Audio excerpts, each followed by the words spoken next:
A very sweet morning to all of you. It is your English reader class. Today we are going to learn chapter 13. Chapter name is Beggar's Call. It is a drama. यहाँ पर कुछ characters हैं, the king, the servant, the queen, the sage, the dancer and the physician, जो इस chapter में एक बहुत ही important message भी दिया जा रहा है. Now let's start with the chapter. Scene first.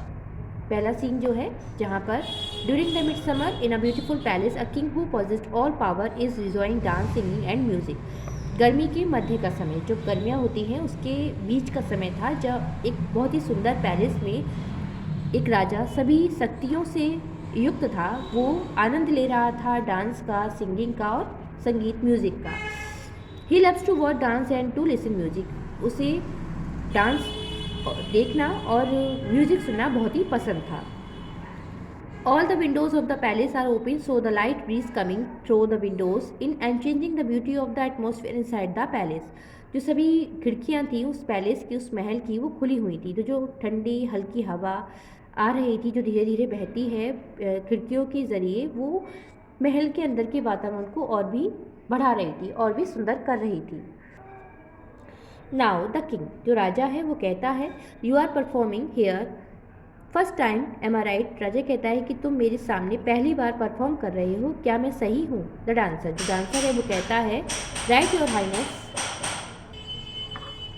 सही कह रहे हैं महाराज. Today my dream has come true, आज मेरा सपना पूरा हो गया. I had been longing to perform before you for a long time, मैं काफ़ी लंबे समय से आपके सामने परफॉर्म करने के लिए, मुझे एक लालसा थी, एक उत्कंठा थी कि मैं आपके सामने परफॉर्म करूं. द किंग स्माइलिंग, राजा जो है स्माइल करता है. Give them as much gold as they want, और कहता है कि इसे इतना गोल्ड दो जितना कि ये चाहता है. Mean while a servant enters, इसी दौरान एक सर्वेंट, एक जो राजा का नौकर होता है, वो एंटर करता है.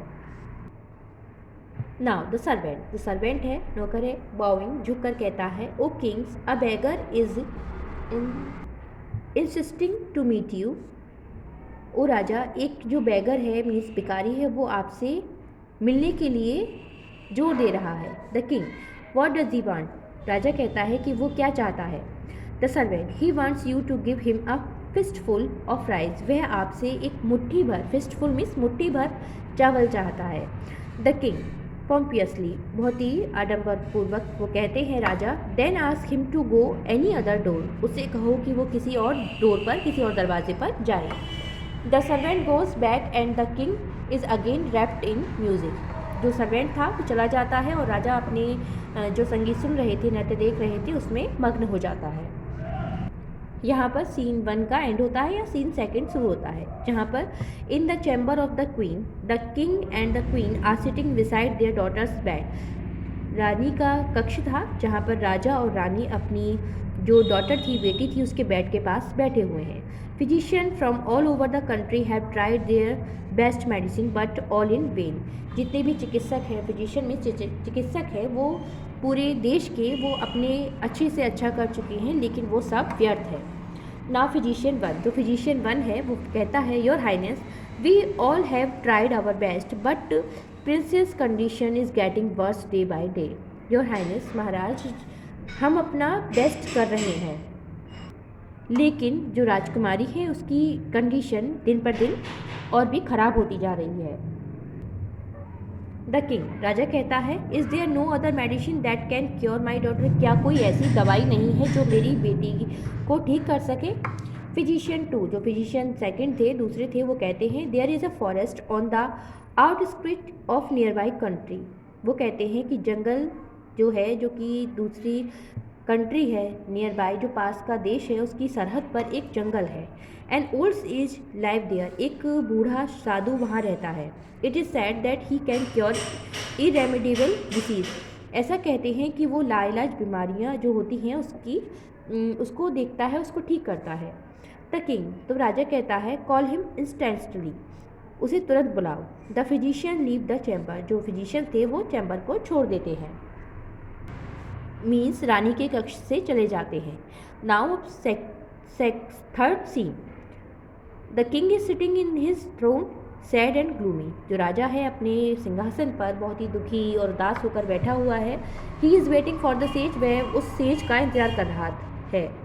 अ सर्वेंट एंटर, एक नौकर आता है। द सर्वेंट जो है वो कहता है बॉइंग झुककर, your highness the sage has refuse to come to the palace, जो साधु है उसने पैलेस में महल में आने से इनकार कर दिया है। The king did not you tell him that it is the king who is calling you, क्या तुमने बताया नहीं कि मैं राजा उसे बुला रहा हूँ।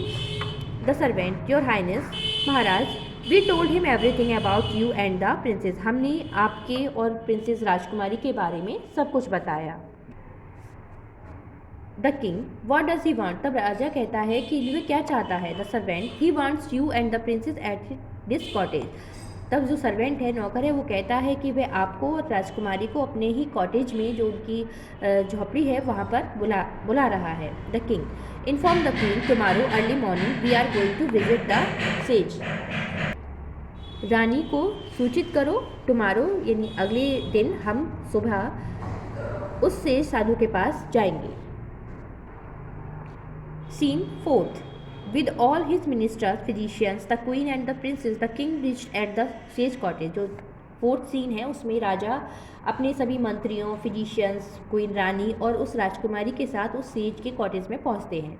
The sage looked at the princess carefully, जो सेज है साधु है वो बहुत ही देखता है उस प्रिंसेस को।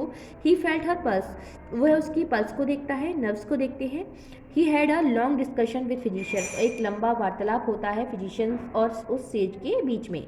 After a deep deliberation he came to the point, काफ़ी लंबी विवेचना के बाद, विचार विमर्श के बाद वो पॉइंट पर आते हैं।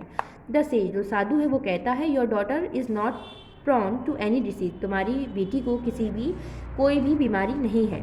शी इज़ अंडर क्रश, वह एक शाप जो अभिशाप कहते हैं उसके अंडर है।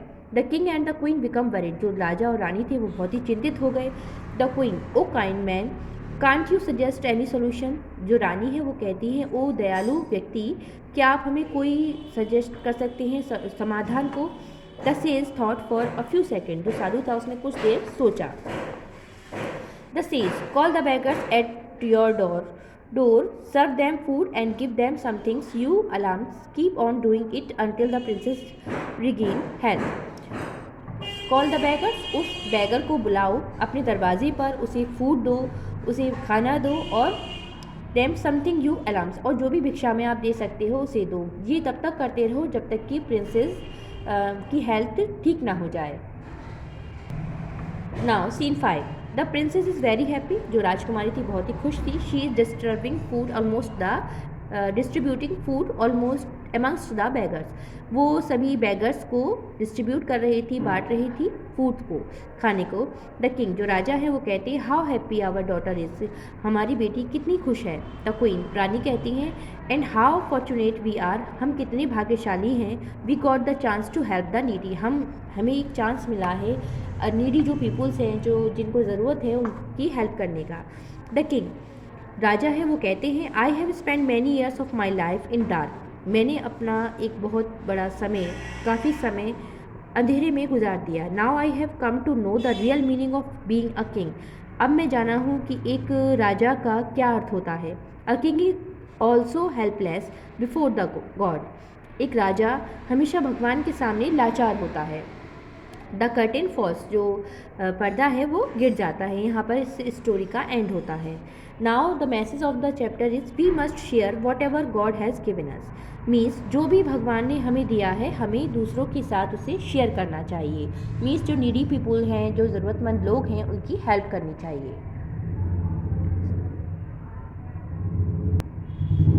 So I hope you all have understand this chapter. Keep practice of all exercise and learn it. Thank you.